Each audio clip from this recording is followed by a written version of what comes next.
옛날 아주 먼 옛날 마음씨 고운 소녀가 살고 있었답니다. 소녀의 미소는 꽃처럼 참 고왔지요. 비록 형편이 넉넉하지 않아 남들이 버린 천 조각을 기워 만든 옷을 입었지만 소녀는 언제나 씩씩하고 밝은 모습을 잃지 않았어요. 작은 것에도 감사할 줄 아는 아이였거든요. 소녀는 길가에 떨어진 작은 천 조각 하나도 허투루 버리지 않고 소중히 모았답니다. 그리고 밤이 깊도록 한 땀 한 땀 정성을 다해 바느질을 했지요. 소녀의 야무진 손끝에서 버려진 천들은 알록달록 고운 옷으로 다시 태어났어요. 마치 흩어진 마음들을 하나로 잇듯이 소녀는 정성을 다해 실을 당겼답니다. 차곡차곡 쌓여가는 옷가지들을 보며 가족들이 따뜻하게 지낼 겨울을 준비했지요. 이웃 할머니들도 그런 소녀를 보며 참으로 기특하다고 칭찬을 아끼지 않으셨어요. 소녀는 맛있는 것이 생기면 동네 아이들과 함께 나누어 먹을 줄 아는 따뜻한 마음을 가졌었거든요. 매서운 겨울바람이 불어오고 눈이 펑펑 쏟아지는 날에도 소녀는 가족을 위해 부지런히 일하며 희망을 잃지 않았답니다. 그러던 어느 날이었어요. 소녀에게 집을 떠나 더 넓은 세상으로 가야 할 일이 생겼지요. 정든 집과 헤어진다는 것이 어린 소녀에게는 참으로 두려운 일이었을 텐데 소녀는 눈물을 훔치고 용기를 내어 대문 밖을 나섰답니다. 소녀의 품에는 어머니가 주신 작은 복주머니 하나가 소중히 들려 있었어요. 그것은 언제나 행운이 함께하기를 바라는 가족들의 간절한 마음이었겠지요. 낯선 곳에서도 소녀는 배운 기술로 부지런히 배를 짜고 옷감을 만들었어요. 한 땀 한 땀 정성을 들이는 동안 그리움은 아름다운 무늬가 되어 피어났답니다. 그 고운 마음씨가 하늘에 닿았을까요? 소녀는 훌륭한 솜씨로 인정을 받게 되었고 마침내 오랫동안 그리워하던 가족들과 기쁨의 재회를 하게 되었답니다. 조각 천이 모여 아름다운 보자기가 되듯 소녀의 정성이 모여 행복을 이루어낸 것이죠. 오늘도 따뜻하고 평안한 하루 보내세요. 옛날, 아주 먼 옛날, 어느 고을에 엄격하기로 소문난 사또가 부임해왔습니다. 마을 사람들은 사또의 불호령이 떨어질까봐 늘 조마조마하며 지냈지요. 어느 날 관아 앞마당이 웅성거리는 소리로 가득 찼습니다. 한 여인이 억울한 누명을 쓰고 사또 앞에 끌려왔기 때문입니다. 주변 사람들은 안타까워하며 발을 동동 구를 뿐이었죠. 이방과 형방도 이 상황을 어떻게 해결해야 할지 몰라 난감한 표정을 지었습니다. 그만큼 이번 사건은 해결하기 어려운 문제였던 것이지요. 남자는 쩌렁쩌렁한 목소리로 여인을 다그쳤습니다. 하지만 여인은 아무런 변명도 하지 못한 채 그저 고개만 숙이고 있었답니다. 그 시각 마을 어귀에서는 급한 소식을 전하려는 한 남자가 헐레벌떡 뛰어오고 있었습니다. 무슨 큰일이라도 난 듯 숨이 턱끝까지 차오른 모습이었죠. 큰일 났네, 큰일 났어. 남자는 쉬지 않고 달리며 소리쳤습니다. 강아지도 주인의 급한 마음을 아는지 컹컹 짖으며 뒤따랐습니다. 그는 마을 사람에게 다급하게 사정을 이야기했습니다. 관아에 잡혀간 여인이 사실은 누구보다 효심이 깊은 딸이라는 사실을 말이죠. 그 여인은 가난하지만 마음씨 많은 비단결처럼 고운 처녀였습니다. 아픈 아버지를 위해 밤낮 없이 일하며 정성을 다해 모시는 효녀였지요. 소식을 들은 가족과 이웃들은 하던 일을 멈추고 관아로 향했습니다. 그녀의 무고함을 밝히기 위해 먼 길을 마다하지 않고 한 걸음에 달려갔습니다. 산 넘고 물 건너는 험한 길이었지만 그들의 발걸음은 멈추지 않았습니다. 오직 그녀를 구해야겠다는 일념 하나뿐이었으니까요. 드디어 관아에 도착한 가족들은 사또 앞에 엎드려 읍소했습니다. 사또나리, 이 아이는 죄가 없습니다. 부디 굽어 살펴주십시오. 사또는 그들의 간절한 눈빛을 보며 잠시 생각에 잠겼습니다. 그리고는 여인에게 한 가지 제안을 하게 됩니다. 네 효심이 지극하다면 하늘도 너를 도울 것이다. 사또는 그녀에게 무거운 돌 절구를 들어올려 보라고 명하였습니다. 모두가 불가능할 것이라 여겼지만 기적 같은 일이 일어났습니다. 가녀린 몸의 여인이 그 무거운 돌 절구를 번쩍 들어올린 것입니다. 그것은 단순한 힘이 아니었습니다. 부모님을 생각하는 간절한 효심이 만들어낸 초인적인 힘이었지요. 지켜보던 사람들은 입을 다물지 못했습니다. 하늘이 감동하고 땅이 도운 것이라며 모두가 환호성을 질렀습니다. 엄하기만 했던 사또조차도 눈앞의 광경에 크게 놀라고 말았습니다. 그의 마음속에 있던 의심이 눈 녹듯 사라지는 순간이었습니다. 여인은 절구를 내려놓고 그동안의 서름을 쏟아내며 눈물을 흘렸습니다. 저는 그저 아버지를 편안히 모시고 싶었을 뿐입니다. 그녀의 진심 어린 눈물은 사또의 마음을 깊이 울렸습니다. 사또는 자리에서 내려와 그녀의 이야기를 귀담아 듣기 시작했습니다. 그녀는 가난 때문에 겪어야 했던 수많은 고초와 그럼에도 포기할 수 없었던 가족에 대한 사랑을 이야기했습니다. 핫도는 고개를 끄덕이며 말했습니다. 내 효심이 갸륵하구나. 내 오늘 너의 죄가 없음을 밝히노라. 사실 그녀는 집안의 생계를 책임지기 위해 굳은 일도 마다하지 않았습니다. 키우던 닭 한 마리까지 팔아야 할 정도로 형편이 어려웠지만 말이죠. 어머니께 다녀오겠노라 인사하고 집을 나설 때면 발걸음이 떨어지질 않았습니다. 하지만 가족을 위해서라면 그녀는 어떤 희생도 감수할 준비가 되어 있었습니다. 뒤돌아보며 웃어 보이는 그녀의 얼굴에는 슬픔 대신 굳은 결심이 서려 있었지요. 그렇게 하루하루를 치열하게 살아온 그녀였습니다. 거동이 불편한 아버지를 업고 험한 산길을 오르내리는 일도 다반사였습니다. 그녀의 등은 아버지에게 세상에서 가장 편안한 쉼터였을 것입니다. 또한 공부하러 떠나는 남동생을 위해 자신의 쌈짓돈을 털어주기도 했습니다. 동생은 누나의 희생에 감동하여 눈물을 흘리며 성공을 다짐했었지요. 누나, 내 꼭 훌륭한 사람이 되어 은혜를 갚겠소. 그녀는 동생의 손을 잡고 따뜻하게 격려해 주었습니다. 이런 그녀의 사정을 잘 아는 이웃들도 그녀를 돕고 싶어 했지만 그녀는 늘 폐를 끼칠까봐 사양하곤 했습니다. 모든 사실을 알게 된 사또는 그녀에게 큰 상을 내리기로 했습니다. 이것은 나라에서 효녀에게 내리는 상금이니라. 부디 편안히 살거라. 마을 사람들은 자신의 일처럼 기뻐하며 환호했습니다. 그렇게 효심 깊은 딸은 행복하게 오래오래 살았답니다. 옛날, 아주 먼 옛날, 어느 깊은 산골 마을에 마음씨 굽기로 소문난 한 여인이 살고 있었습니다. 그녀의 부엌에서는 언제나 구수한 음식 냄새가 끊이지 않았지요. 하지만 그녀에게는 남모를 깊은 슬픔이 하나 있었으니 바로 원인 모를 병으로 오랫동안 앓아놓은 어머니 때문이었습니다. 그녀는 매일 밤 정화수를 떠놓고 어머니의 병을 낫게 해달라고 지극정성으로 하늘에 빌고 또 빌었습니다. 그러던 어느 날 꿈속에서 산신령이 알려준 귀한 약초를 구한 그녀는 며칠 밤낮을 꼬박 세우며 약을 다리기 시작했습니다. 혹여나 불이 꺼질까 노심초사하며 그녀는 땀방울을 훔치며 정성을 다해 약탕과 납을 지켰습니다. 드디어 약이 완성될 무렵 그녀는 떨리는 손으로 조심스레 한 숟가락을 떠서 맛을 보았습니다. 단순히 쓴맛이 아니라 어머니를 살리고자 하는 그녀의 깊고 진한 효심이 녹아든 맛이었습니다. 지성이면 감천이라 했던가요. 그녀의 지극정성에 하늘도 감동했는지 어머니는 기적처럼 건강을 되찾으셨습니다. 그 후로 모녀는 오래오래 행복하게 살았다는 따뜻한 옛날 이야기였습니다.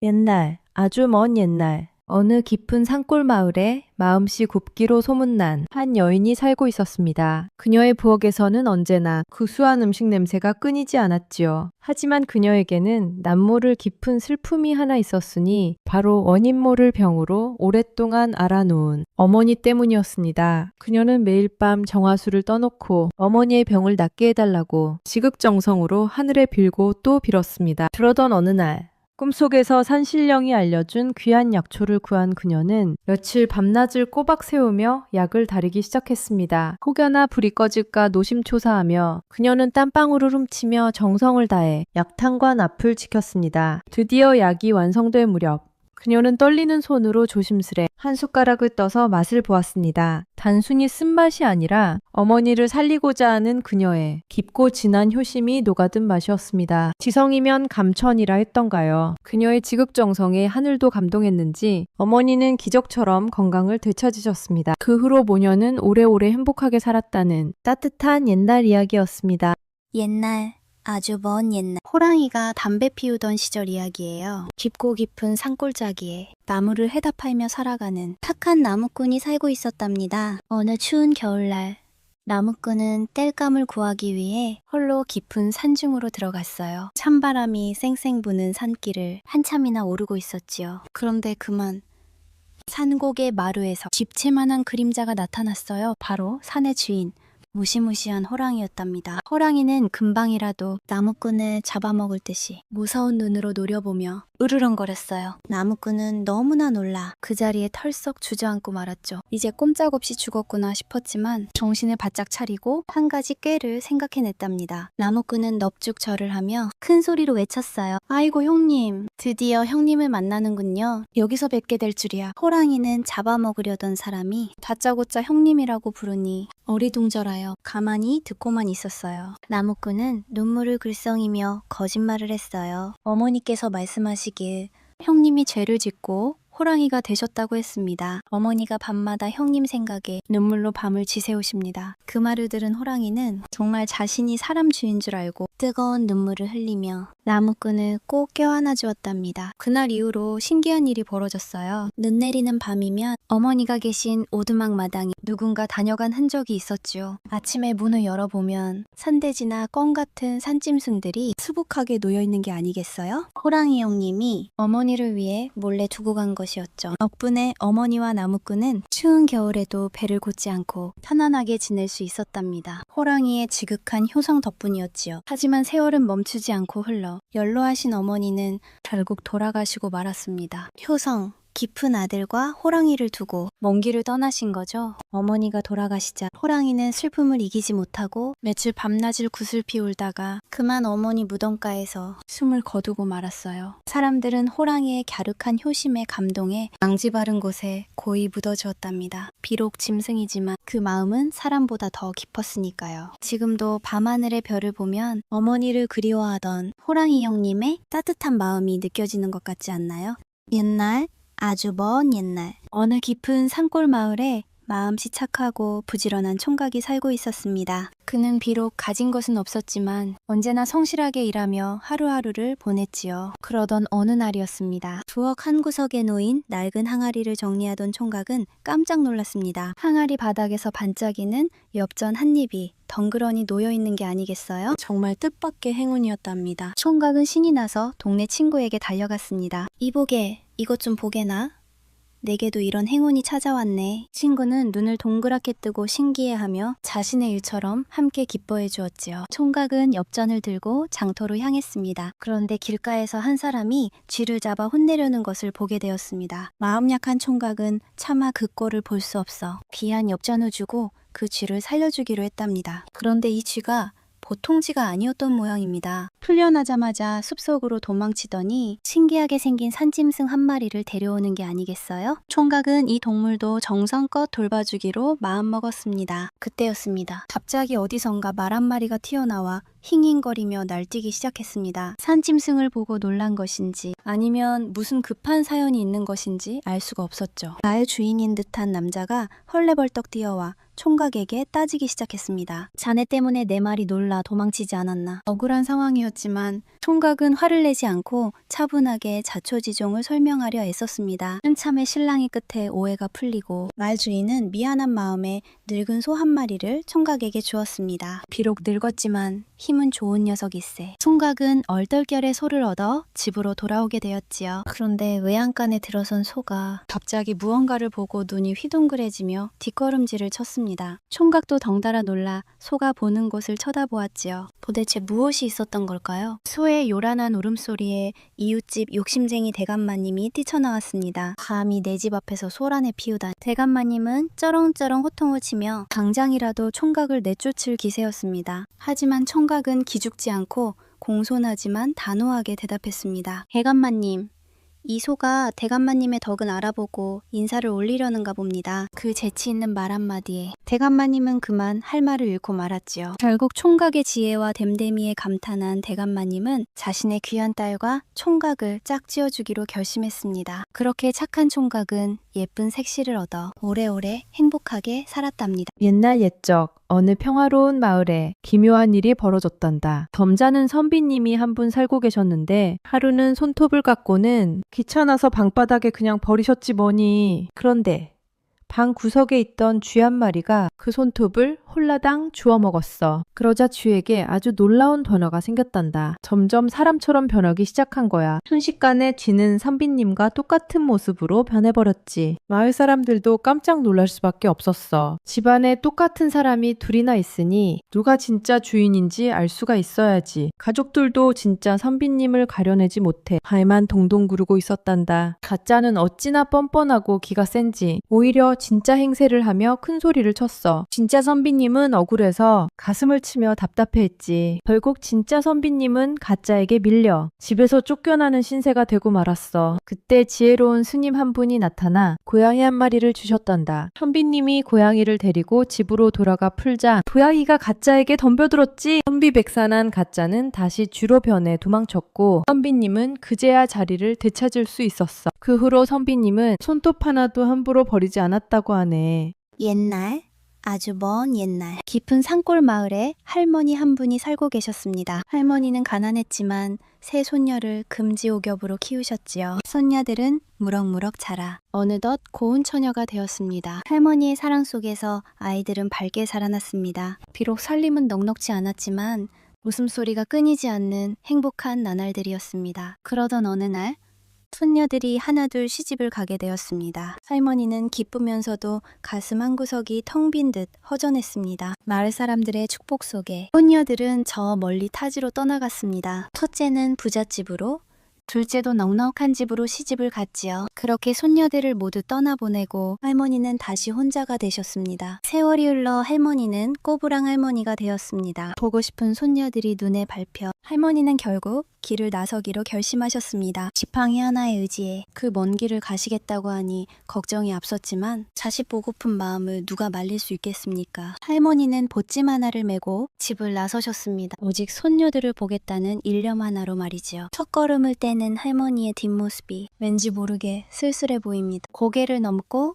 물을 건너 한참을 걸어갔습니다. 보고 싶은 마음은 굴뚝 같았지만 늙은 몸으로 먼 길을 가는 것은 쉬운 일이 아니었습니다. 다리가 아프고 숨이 찼지만 할머니는 쉬지 않고 걷고 또 걸으셨습니다. 큰 손녀네 집을 찾아갔지만 문전박대를 당하고 둘째 손녀네 집에서도 따뜻한 밥 한 끼 얻어먹지 못하고 쫓겨나고 말았지요. 서러운 마음에 할머니는 마지막 남은 셋째 손녀를 찾아 다시 길을 재촉했습니다. 하지만 야속하게도 하늘에서는 하얀 눈이 펑펑 쏟아지기 시작했습니다. 아이고 춥고 배가 고파 더는 못 가겠구나. 할머니의 눈앞이 점점 흐릿해졌습니다. 셋째 손녀의 집이 저 고개 너머에 있는데 할머니는 그만 눈 위에 쓰러지고 말았습니다. 차가운 눈이 할머니의 몸을 소복이 덮어주었습니다. 손녀를 그토록 그리워하던 할머니는 끝내 다시 일어나지 못하셨지요. 뒤늦게 소식을 들은 셋째 손녀가 달려왔지만 이미 할머니는 차가운 몸이 되어 계셨습니다. 할머니, 제가 왔어요. 손녀의 슬픈 울음소리만이 겨울산에 메아리 쳤습니다. 이듬해 봄, 할머니가 묻힌 양지 바른 무덤가에 이름 모를 꽃 한 송이가 피어났습니다. 그 꽃은 마치 할머니의 굽은 등처럼 땅을 향해 고개를 숙이고 있었지요. 사람들은 그 꽃을 보며 손녀들을 그리워하다 돌아가신 할머니의 넋이라 하여 할미꽃이라 불렀답니다.